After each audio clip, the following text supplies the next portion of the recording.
Dr. Rick Timbs, good morning. Good morning. And boy, isn't this the time for someone whose specialty is educational finance? Absolutely. Wow. Yeah. Crazy. All right. So what's the danger? It's funny. I hear people say, I got to tell you, we're not going to bail out Cuomo. Yeah. I just wish Yes, you are. we could look. Either the feds will or you will. Correct. It's either going to come from the feds or it's going to come from our pocket alone. And when it comes from the feds, it's coming from all 50 states. We're probably in better shape, right? Absolutely. I think we actually provide the federal government with more money from New York than New York gets back. Right. So what's the fear here? We're looking at maybe a 20% cut? Well, so far, so good, I guess. It could be worse. They were going to cut, it looked like all aid 20%, but what they did is they cut to July, August, and parts of September payments by 20%. And then they've stopped cutting, at least at this point, temporarily for the last part of September into October, and we're hopeful for November. But really, if you cut all the aid at 20%, you're cutting $5.7 billion across the state. So what happens is school districts really rely heavily on this money, especially in this area where we're heavily state aid dependent. So there's two big revenue streams for schools. It's either property taxes or it's state aid. So without the state aid, the districts will be struggling because they really resist trying to go above the tax cap, and they want to stay within the tax cap and not overdo it.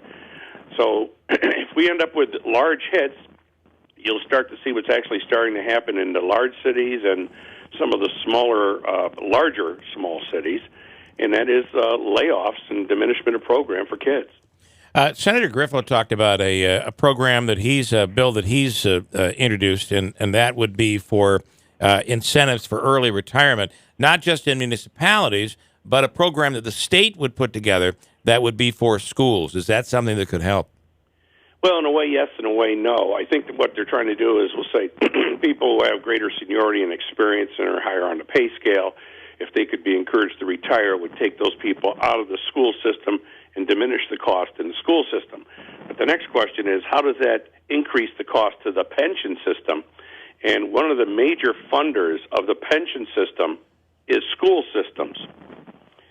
So I'm not so sure it would actually help out in the long run, but in the short run, it might be helpful. And you think about this aid, this cut in aid. We're talking about a cut at a time, and I think, and maybe you could explain a little bit about what the schools are facing here, coming at a time where the schools have already spent much more money than they normally would in a non-pandemic year. Oh, absolutely. For instance, with all this remote learning going on, they've got to either families and or school districts in a combination have to provide computers and laptops and so on so they can connect to the school. And so many school districts have used their own funds to buy laptops for students, multiple laptops maybe in the same family, because the kids are all taking courses at the same time from different teachers and so on, or they could be at different ages and grade levels. Simultaneously, they're buying huge quantities of hand sanitizer, huge quantities, tens of thousands of masks and PPE that normally would never be a part of their budget. Instead of just general cleaning around the building now, they're trying to sanitize, which is radically different. So they sometimes have to bring on more staff. And so this has caused more professional development for staff, teachers, and everybody to learn to use the new technology when they go remote learning or hybrid learning. And so what has happened is the cost against school districts in terms of trying to be able to participate with an educational program during this pandemic has actually just ballooned. Yeah. Listen, before you were a finance guy in education, you were a superintendent. A BOCES superintendent and a superintendent of schools at Oriskany. But long before that, you were a teacher. Can you imagine teaching in this? And what do you say to parents and teachers out there that are going through the most unprecedented time we've ever experienced in modern times with education? There's absolutely no doubt this is unbelievably difficult, and we all have to take a deep breath and try and just do the best we can. Can't nitpick our way through this thing and be overly sensitive about it. I think what we've got to do is just do the best we can. Think of it this way. Can you imagine you trying to hook up personally from your radio station with say 20 listeners simultaneously, visually, and have to explain something to them, make sure they can explain it back to you while they're trying to run their own technology, while they're trying to figure out what you're doing. It is unbelievably complicated and really unprecedented at this level. And, of course, if they come to school, they have to be wearing masks. Especially the youngest children. It's so difficult with youngest children with attention spans. Whether their shoelace is untied or their nose is running or they're crying or they're upset about something, you can just imagine. And, of course, parents, I think, are struggling to help their children with their computers. They may not know a lot about the technology either. So everybody's got to take a deep breath, and expectations have to be more reasonable.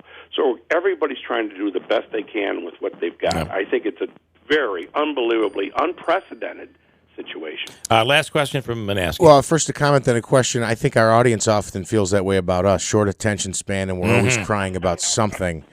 But what are we talking about? Doc, what I want to ask you is, we've opened this can now. I'm just wondering everyone talks about the new normal and what sticks with us from COVID. Do you see, even next year, 2 years, when we're beyond COVID, maybe, I don't know, every Friday is a virtual day, or the removal of snow days, because I would imagine that politicians like the governor and all who have budgets say, you know what, if we could cut a day off the transportation budget, we're not paying these bus drivers and paying for gas and everything else. There are ways to save money here. Your thoughts on this lasting in the future and whether or not you think it's a good idea? Well, I think maybe they might be able to save some money here or there, but the big problem is when they save money, they actually unemploy people within their own communities. Yeah. So that's kind of the downside. But the other thing is, I don't think there's any substitute for in-person learning. I mean, with older kids, maybe, and college-bound kids, or kids who are really great with technology, have long attention spans, really driven toward improvement and so on, maybe the technology works for them. But for the vast majority of the students, it really doesn't. So the focus has to be on what do we have to do to ensure these kids have a robust, complete educational program so they can compete in the world of work or the world of college or whatever they're going to do when they graduate from high school. So to me, the more you can get in person, probably the better off you are. Because really, school is a social institution. It's a social function. People work together. They're going to have to work together in the outside world. That's what you want. Yeah. Distance learning, I think this is kind of like an emergency situation right now where we're forced to kind of do this. Without some kids that actually might work in the future, but I would say a great majority need in-person learning. And without belaboring this, I do think that if you look towards enhancement, it might be an option down the road. These schools have all this equipment. What are we going to do with it? Well, we now have a world-renowned scientist that is teaching high school kids across the country, and they're doing it virtually all at the same time. That might be... This technology might bring us to that point. I think you're right, but the key thing is we need more access to broadband, and the broadband has to be higher speed. No doubt about kids be more robust. And don't forget, that would be for a certain amount of kids who really want to work with a internationally renowned scientist. Right. But as a practical matter, every kid, it certainly has its place. Technology, it is a tool. It's like a piece of chalk. It's like a pencil. It's like a pen. It's paper. Yep. It's a tool for learning. And one size does not fit all. And, for instance, I think these kids, they want sports back because it's a social function. And kids can learn from that as well. And they learn from each other, and they learn from the teacher, and it's relationships.